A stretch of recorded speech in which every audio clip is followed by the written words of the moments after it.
I'm going to go over one of the problems in the problems and applications section of chapter 3. Your version may be slightly different with different names, but this one, there's two roommates, Simone and Anna, and here's the situation. It takes Simone 5 hours to make a gallon of root beer. It takes her 3 hours to make one pizza. Anna, 8 hours to make a gallon of root beer, 4 hours to make a pizza. Now this is unintentionally tricky, and that is never my intention. But nevertheless, let's tackle it. Now, the way I would do it is to translate this into per unit of time. Now, if you watched my DW and Arthur videos, it started out similar to this, and the first thing I did is I translated that into production per unit of time. Well, in that case, it was per hour. It was pretty easy because it said Arthur could do, three web pages or he could do a web page in 20 minutes. And so we translated that into 3 per hour or something like that. Well, this doesn't tell us, and some of the other problems tell us, so-and-so studies 6 hours a day, or it gives us a time. Well, this one doesn't do that, but the way I would proceed is to just, let's pick our own unit of time. Okay, there's 5 hours to make a gallon of root beer, 8 hours. Why don't we just say per day?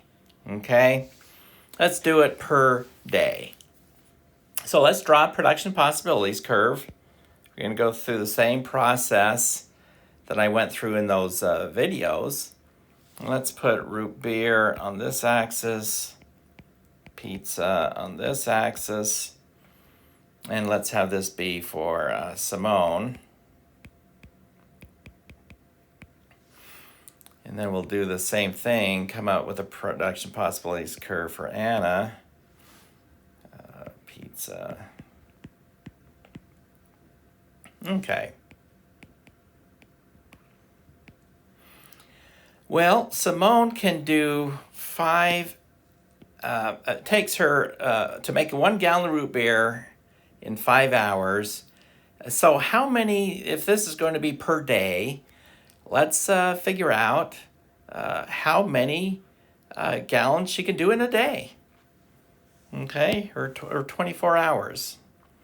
Well, she can do a gallon in 5 hours. So the question is, how many 5-hour periods are there in 24 hours? And we'd get that by dividing 24 by 5, right? And that is 4.8. She could do 4.8 gallons of root beer per day. See, now we're translating the actual output. A production possibilities curve. Again, there are other ways to do this. I think this is the easiest way. So this is just how my brain works. Now, I know in the explanation part, it goes through a different route, and that's fine. I just thought I'd show you something a little different if that one didn't make sense to you. Okay, so if she does nothing but root beer in a 24-hour period, one day, she can do 4.8 gallons of root beer. She can do 3 hours of, takes to make one pizza, 3 hours.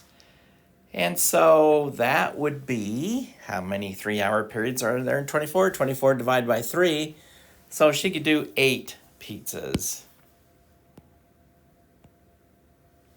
And there's her production possibilities curve.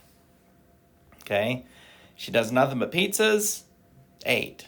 Nothing but root beer, 4.8. For Anna, takes her 8 hours to make a gallon of root beer, and so in a 24-hour period, that's 3. And 4 hours to make a pizza. Well, in a 24-hour period, that is 6. So she does nothing but pizzas. She can make 6 in a day, nothing but root beer, 3 in a day. Now, again, using the same approach, I'm going to figure out, well, let's stop right there. Who has the absolute advantage in pizza? And these are all questions that pop up in there. So, well, in the same 24-hour period, so for the same input, 24 hours of labor,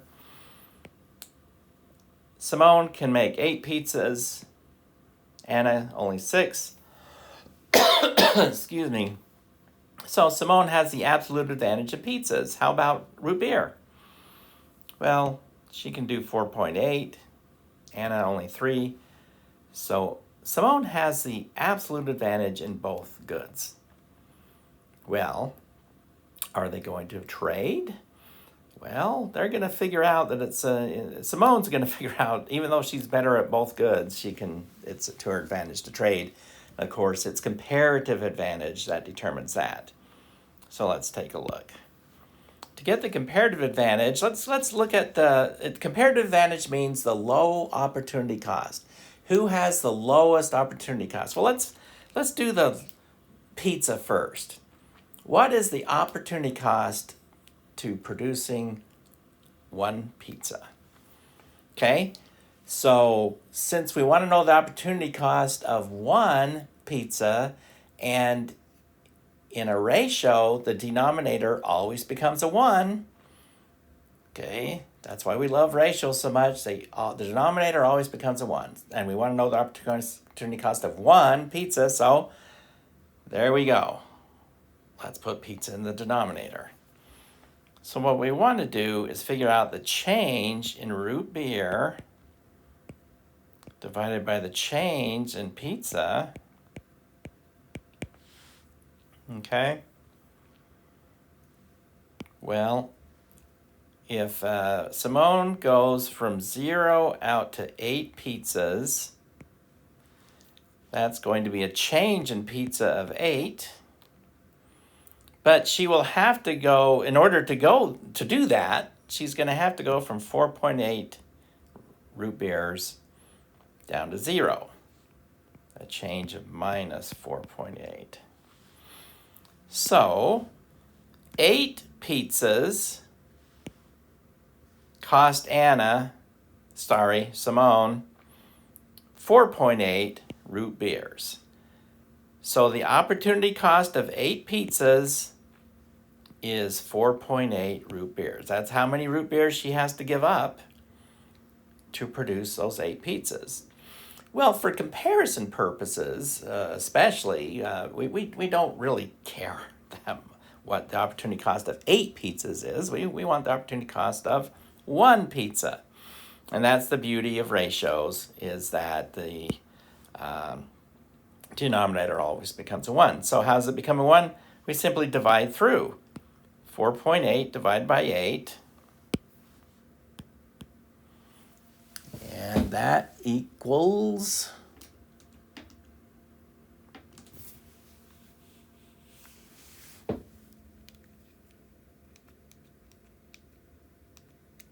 okay, 0.6. We won't worry about the sign right now. We know it goes the other way. We know that's a cost. Okay, 0.6. And of course, the denominator is 1. We'll just go ahead and write it in there. Don't usually do that, but since we have a ratio here, we want a ratio there. So 1 pizza costs 0.6 root beers. Okay. Now let's figure out the opportunity cost of 1 pizza for Anna.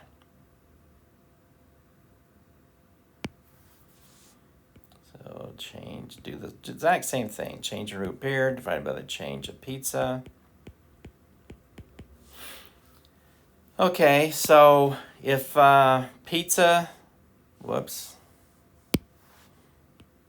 she increases output from 0 to 6 pizzas, that's a change in pizza of 6.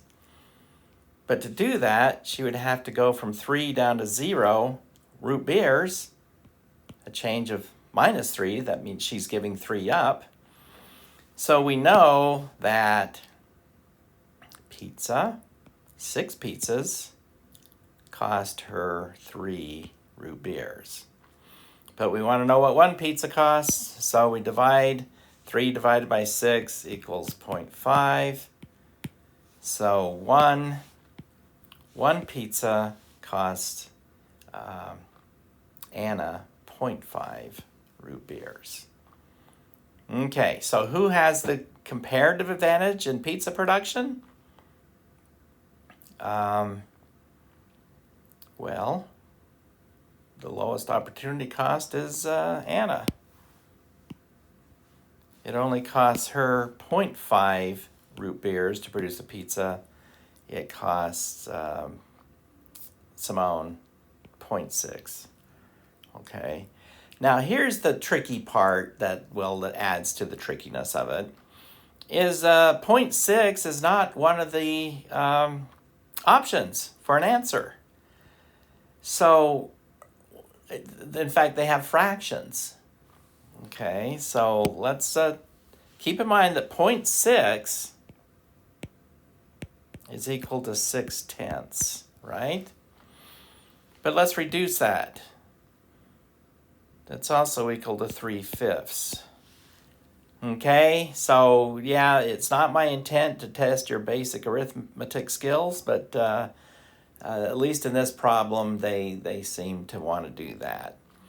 So the correct answer is the opportunity cost of a pizza for Simone is 3/5